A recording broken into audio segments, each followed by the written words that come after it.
खड्डे अद्यापही बुजवले गेले नाहीत। रस्त्यावर मोठ्या प्रमाणात खड्डे आहेत, त्यामुळे स्थानिकांकडून अपघाताची शक्यता व्यक्त झाली आहे। खड्डेमुक्त मुंबईच्या आश्वासनाचं काय झालं, असा सवाल मुंबईकरांनी उपस्थित केलाय।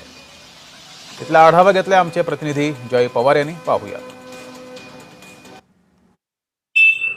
मुंबई महानगरपालिकेच्या माध्यमातून मुंबईतील रस्ते खड्डेमुक्त करू असे आश्वासन दिले जाते, तरी सुद्धा मुंबईतील अनेक भागांमध्ये अपघाती खड्डे आपल्याला पाहायला मिळतात। तू स्वतः व्हिडिओ टाकले, काय तुला लोकांचा प्रतिसाद होता, कसं म्हणजे तुला इथून तू नागरिक म्हणून स्वतः एक कर्तव्य बजावलं?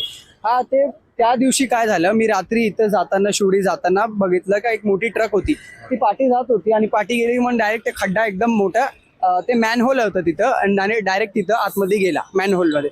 मग गाडी ते म्हणजे एवढा मोठा टायर होता आणि ते मोठा टायर असून पण तो खड्ड्यात मोठा एकदम परफेक्ट बसला होता।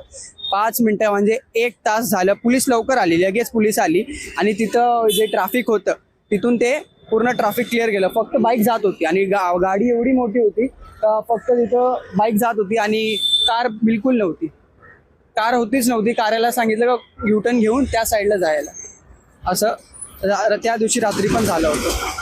काय प्रशासनाकडे मागणी करणार आहे का? अशा पद्धतीचे खड्डे पाहायला मिळतात, कुठेतरी खड्डेमुक्त मुंबई करू असं आश्वासन दिलं जाते मुंबईकरांना।